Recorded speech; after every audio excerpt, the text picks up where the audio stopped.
Bonjour, il y a quelques jours de cela, Am rappelait à Egohom que chaque être rédigeait son propre contrat d'âme avant de venir s'incarner. Et bien aujourd'hui, il lui parle de l'entrée en scène d'un nouveau protagoniste au moment de l'amnésie. Découvrons de qui il s'agit. Allez, bonne écoute.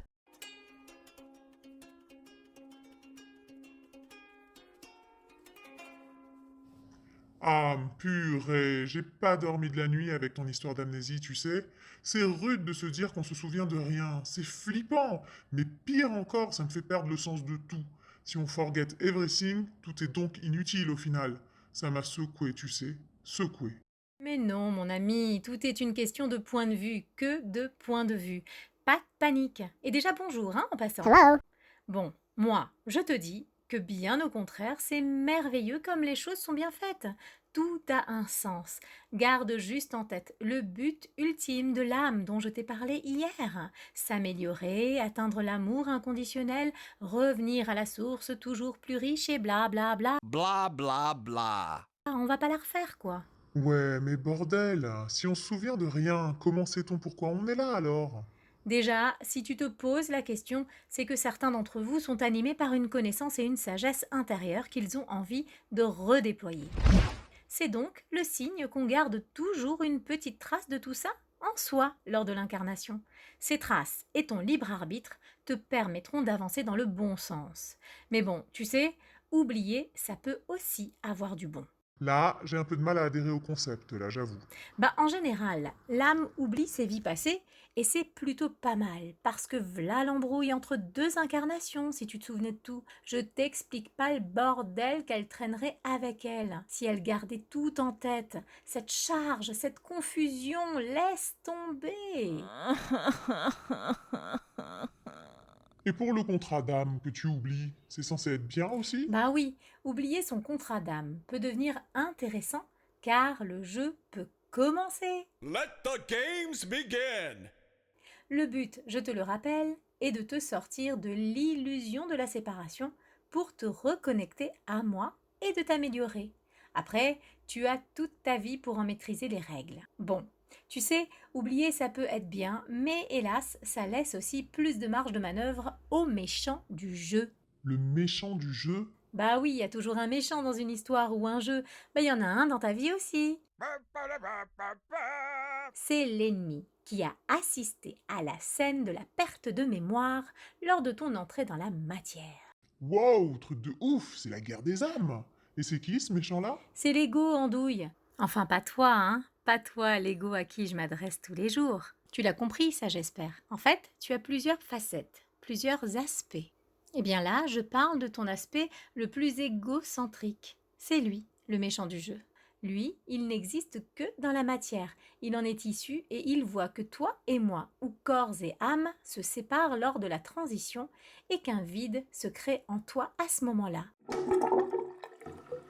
Ni une ni deux, il flaire la bonne affaire et prend direct la place. Ma place. Mais si on est séparés, comme tu dis, comment j'en arrive à vouloir te parler alors? En fait, ton corps, c'est à la base mon véhicule terrestre. On était censé vivre notre life on Earth together, tu le sais. Déjà, pendant le voyage, j'ai bien eu le temps de fusionner avec toi, tu vois. Mais comme j'en ai été éjectée lors de l'atterrissage, du coup, dans les premiers temps, dans la matière, j'ai beau rester dans les parages. Tu m'entends plus, tu ne me sens plus. Par contre, tu portes malgré tout ma trace, mon souvenir, un peu partout à l'intérieur de toi, dans tes cellules. Et c'est comme ça que tu finiras par cheminer spiritual love. Spiritual love. Mais comment l'ego est-il arrivé à me squatter avec tant de facilité alors que je porte en moi tes traces? Pourquoi ai-je donc l'impression de mieux le connaître que toi? Explique-moi ça s'il te plaît. Bah écoute, il s'est engouffré au moment de ton réveil. Donc, en tant que nouvel incarné, innocent et frais comme pas deux, tu n'y vois que du feu. Il peut prendre le contrôle à souhait et t'endormir dans une illusion, et bam, l'affaire est pliée. Et comment me maintient-il dans une illusion alors? Bravo pour tes questions pertinentes. Je sens que tu suis et que tu comprends là. Bah tu sais, l'ego, il est très gourmand et avide de pouvoir et de posséder. Il saura toujours créer des frustrations et donc des besoins pour t'occuper, te remplir. Ça lui permet de te garder sous sa coupe. Il a tous les vices, l'ego, à t'entendre, dis donc. Je dis juste que les besoins qu'il a à satisfaire sont plutôt égoïstes, matériels, et élèvent très rarement, mais alors très rarement ton taux vibratoire, quoi. Bon, ok, j'avoue, le portrait que je dresse de l'ego est un poil exagéré. Il est pas vraiment méchant, je te dirais même qu'on aurait dû être potes à la base. Will you be my friend? C'est juste qu'il a un peu pris la grosse tête depuis notre amnésie. Faut dire qu'il est sacrément outillé pour la vie ici-bas, tu vois. Il a de belles stratégies et de belles techniques. Enfin, voilà, s'il pouvait juste un peu moins se la péter. Excuse-moi d'être super doué dans la matière, quoi. On l'a ou on l'a pas, mon gars. On pourrait vraiment s'en faire un allié, une sorte de bras droit. Mais ça, on n'y est pas encore. En tout cas, sans généraliser, on va dire que l'attitude adoptée par l'ego pour vivre sa vie dans la matière t'éloigne de l'amour inconditionnel, mon pote. I love you. Il t'incite à regarder toujours à l'extérieur et t'empêche au final de revenir vers ta sagesse intérieure. Il vit avec et par le jugement, l'orgueil, la jalousie. I'm just a jealous guy. Bref, je t'apprends rien, je pense, mais la vérité, c'est que plus tu lui donnes pouvoir et légitimité, et plus tu creuses le fossé entre toi et moi.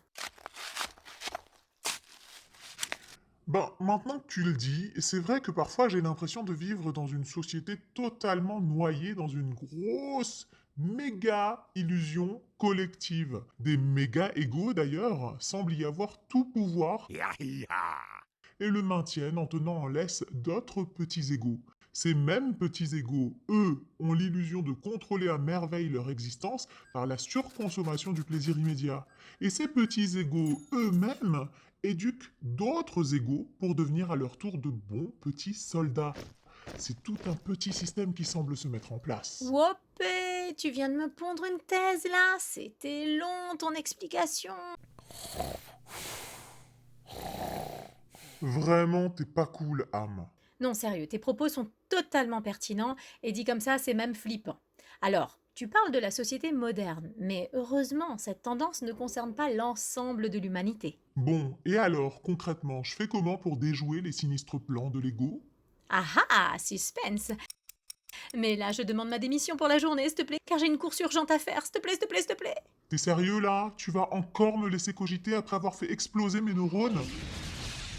Ah bah mon vieux, on n'a rien sans rien, faut que tu prennes du recul sur ce qu'on se dit aussi, sinon ça sert à rien, tu comprendras pas. Allez, sans rancune, on se capte demain, poteau.